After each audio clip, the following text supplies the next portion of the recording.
Hey guys and girls, this is Shooter from the Elderly Nerd Crew here with the latest episode of Shooter Ranks Shit. That's right, or otherwise known as Shooter Ranks Stuff. So, this episode we're going to be dealing with the Quentin Tarantino films. That's right. We have Once Upon a Time in Hollywood coming out holiday this year, so I figure since we're about halfway through the year, we'll rank that. So just one thing before we start, though. Since, Quentin Tarantino considers Kill Bill Volume 1 and 2 one film, we'll put them together as well. Because I'm going to be honest with you anyway. I like them two movies the same anyway, so they would be in a tie if I split them up anyway. So, with that said, and yeah, he said he's only going to do 10 films. So, with that, we have Once Upon a Time in Hollywood will be what I'm thinking is his 9th film. And he said he's going to retire after his 10th film, I think. So, we'll get right into it. And also, I want to add that I love these movies. So, even 10, I love it. So, or 8, I guess it would be. Even in the last one, the first one that I do, I love it. I don't hate any of his movies. So, with that said, don't get butthurt if your favorite Quentin Tarantino film is my least favorite. Because I like them all. Okay? So, let's roll this intro and get this party started.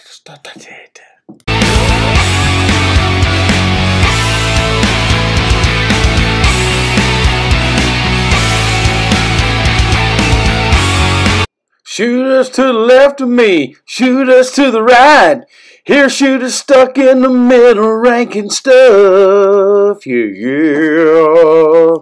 Number 8, Inglourious Bastards. Guys, at number 8, I have Inglourious Bastards. I'm probably going to get a lot of hate for this. This is a well-received film, many people's favorite Tarantino film, but here's why. I still love it. And it's got great performances by Christoph Waltz, Brad Pitt, and even the little guys in the movie like B.J. Novak and Eli Roth, who did a great performance. He's usually, just a director of horror movies, but he was pretty good in this movie. But a reason why I have it last is because I'm just not a war film kind of guy. I don't really get into them. Never have. And that's the only reason it's number 8. But other than that, it's still got great dialogue, great writing, great action, great violence, film violence. I'm not an advocate of real life violence, but let's be honest. If we like Quentin Tarantino, we like film violence. Do we not? And as usual, it's great fucking movie. Great. So, if I had to give a stars review for all these movies, and I probably will, for this one, I give it 4 out of 5 stars. Like I said, I love all these movies, but somebody had to be in last. One of them had to be, and it's Inglourious Bastards, only because it's a war movie, and I just don't get into war movies, like I said. All right, before I keep repeating myself, let's go on to number 7. Number 7, Death Proof. Alright, at 7 I got Death Proof, part of the Grindhouse double feature. Once again, this is great dialogue. Not much action other than, a few scenes here and there in this movie. This is, is probably his least violent film, Tarantino's least violent film. But I love the performances of Kurt Russell as the main villain, and then Rose McGowan in that opening scenes. That's some of my favorite stuff in Quentin Tarantino's bag of tricks there. I love that opening scene. What hurts this movie for me is how he stuntman Mike, I believe, turns out to be just a whiny little bitch at the end of the movie when he's getting his ass kicked. After playing, he's supposed to have been this a badass murderer of women, while, you know, with his car and shit, and then he just cops out like a bitch, starts screaming. But I guess I guess that was supposed to be his character flaw there. But I love the old school feel to this, B movie feel. I really like it. I like Quentin Tarantino hadn't really done a thriller, so I enjoyed it. I really did. But like I said, there's just a few things that make it. So I'm going to give this one 4 stars out of 5 too. And so let's go on to number 6. Number 6, Jackie Brown. All right, at 6 we have Jackie Brown. This is probably another controversial pick because people probably have it one a little bit farther back, probably 8 or 7 themselves. I don't really know what the fuss about is. I mean, yes, it's not as much violence in this movie, but like the dialogue is on point. I mean, great actors doing great performances. Samuel L. Jackson. I mean, I know he wasn't as good as Orlo as he was as Jules Wingfield, but still an A+ performance. Thought De Niro did good. I mean, everybody. I mean, Robert Forster was good as a pawn shop. I mean, the Bond guy. I mean, Pam Grier and Tyler Rowe, great as always. I mean, I understand this is from a book. I mean, I guess people weren't, I don't know, used to that. But I thought this was a great movie and a great story. I mean, I thought it was awesome. Like I said, A+. I'm going to give this one 4.5 stars out of 5. Number 5, The Hateful Eight. Alright, guys. At number 5, I have The Hateful Eight. And the only reason it's at number 5 is because it's back-to-back Westerns. And to me, this is the inferior one of the two. And that's not saying it sucks. Once again, great action, great violence, great dialogue, great performances in it. Everything you expect from a Quentin Tarantino film, we get it here. We do. I just feel that being set in a one singular place just hurt it as opposed to Django. And Django was a superior film, in my opinion. But we got great performances out of everybody involved. Tim Roth, Samuel L. Jackson again, Walton Goggins, Kurt Russell. I mean, everyone brought their A game on this one. And the story was A+. I mean, like there, I mean, a whole lot of fuckery going on there. Just a great, great movie again. So let's go on. Sorry. Star rating 4.5 stars out of 5 for this one. And spoiler alert for the rest of the top 5. 5 out of 5. The creme de la creme of the Tarantino films. I love them all. I mean, this was hard going forward here, putting one above the other because I just love them all for different reasons. All right, now we're on to number 4. Number 4, Django Unchained. All right, just like Quentin Tarantino, I got Westerns back to back. At number 4, I got Django. Like I said before, it is the superior one in my mind. Like we got all I'm repeating myself in every time. Like great dialogue, great action, great violence, great story, great performances. Christoph Waltz is just badass as the Doctor, and so is Jamie Foxx. I mean, like I'm here with Jamie Foxx as an actor, but like this is by far his greatest fucking role ever. Like he brought his fucking A++ on this. And God, Samuel L. Jackson. I wish I was in the world so I could kill that motherfucker myself. I hated that motherfucker selling out, his own slaves. Fuck, he played that role like perfectly. I wanted to fucking kill him myself. And then I didn't think Leonardo DiCaprio could pull off the role of a villain, but he did. He did it great. I mean, and there's some great comedy scenes in there, like with Don Johnson and I'm not laughing now thinking about Don Johnson and what's his face, the kid from Superbad. I mean, his name is Jonah Hill. Jonah Hill. I can't believe I let that slip. I mean, I tried so hard in my mind to slip this up above the next movie, but I just recently watched the next movie, and it just reassured how special that movie is. But back to Django. Like I said, it's great, and I said in the last one, 5 out of 5. I mean, because I picked my brain on these, and they're all fucking great. So let's move on to number 4. Number 4, Reservoir Dogs. All right, here we are at number 3. I know I said in the last segment number 4, but even I make mistakes. All right, at number 3, I have Reservoir Dogs.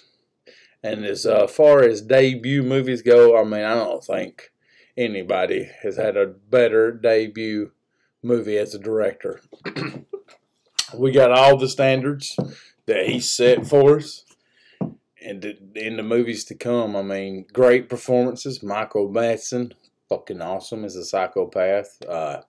We got all that. Steve Buscemi played Mr. Pink very well. Mr. Brown, played by none other than Tarantino himself with the Madonna story or whatever. It was crazy. Funny part opening.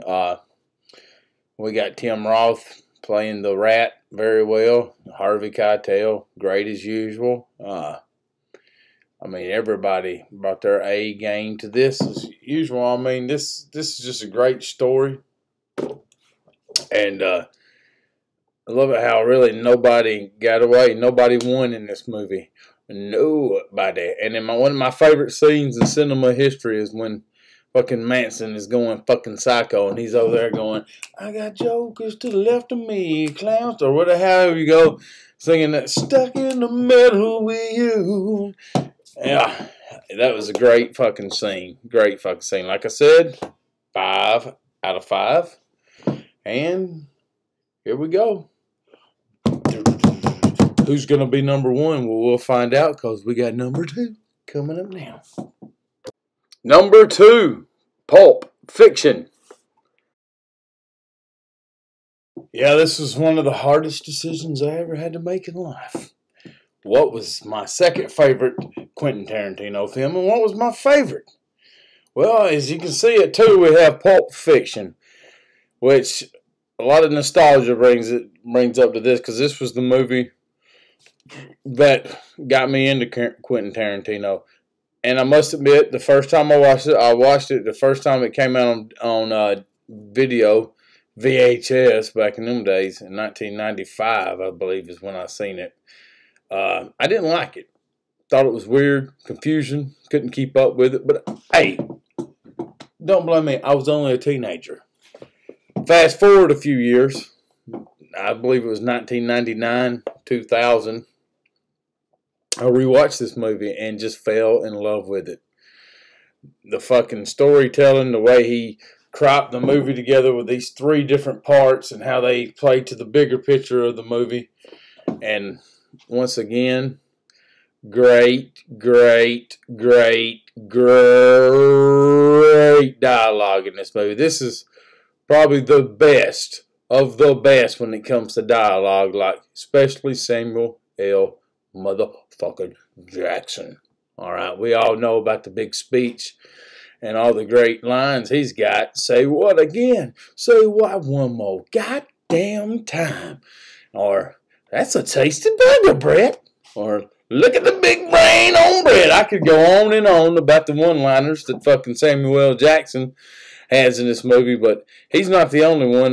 Christopher Walken steals the fucking show with about, telling this story about putting Bruce Willis's father's or grandfather's gold watch in his arse through the war. That was fucking hilarious. Just great performances all around. Ving Rhames, John Travolta, the movie that brought him back. Eric Stoltz, great performance as the drug dealer. And Uma Thurman, great performance as Marcellus Wallace's wife. That's just fucking great movie. The dance scenes, iconic. All that shit. Great movie. 5 out of 5, as usual. And so, we all know what's number 1. We mentioned Uma Thurman. So, let's go on to number 1. Number 1, Kill Bill Volume 1 and Volume 2. Here we are at number 1. Shooter's done ranked this whole motherfucking Quentin Tarantino filmography. And at number 1, we have Kill Bill, the Kill Bill Saga, as I'll call it. Volume 1 and 2. Just love both these movies for different fucking reasons. I like to akin the Infinity War and Endgame as Kill Bill 1 and 2. Like Infinity War is Kill Bill 1. Endgame is Kill Bill 2. We got most of the fucking action in the first movie, like OMG. She takes out the crazy 88. That fucking scene fucking rocks ass. And the little, to the rocker band, the Japanese surf band, kicking ass, playing music. Great performances by Uma. Great performances by all the villains that were in this one. Vivica A. Fox and Lucy Liu, mainly. The fight scene with Vivica was pretty badass in the fucking kitchen, and the kid comes in. He's always said he wanted to make Kill Bill Volume 3 and have the daughter of Vivica A. Fox come after her. But that was a great start to the movie. We all know about the pussy wagon. It's just a great movie. And in Volume 2, we have most of the story, but that one of the most tense scenes in cinematic history for me is when Michael Madsen's character buries her and she's trying to get out. And remember training and fucking going out. Man, I was on fucking edge the whole time. Like, even more so than the first movie. Fuck, that was fucking awesome. And then the fight scene with her fucking and Daryl Hannah's character Elle in the fucking trailer with the snakes and shit. Oh my god, that was fucking good too. So people talk about most of the actions in the first one, but the action scenes apart in Volume 2 are fucking great too. They were just contained more. And but the fight with Bill, it was kind of underwhelming, but it is what it is. But still, it's fucking great movies. Like, the fucking soundtrack to this shit's fucking awesome. I used to have it, just all the instrumental tracks too. They fucking fit the movie great. His Kung Fu movies here, they were fucking badass. And, yeah, they'll be forever. Probably my favorite Quentin Tarantino movie of all time. Once Upon a Time in Hollywood, which comes out this Christmas, has me very intrigued, though, because I am very much fascinated with the late 60s Hollywood era. Plus the Manson murders on top of that. This one has the potential to maybe unseat Kill Bill. We'll see, though. I'm looking forward to it. And as always, guys, if you like this, hit that like button. Share it for your other friends if you think they would enjoy it.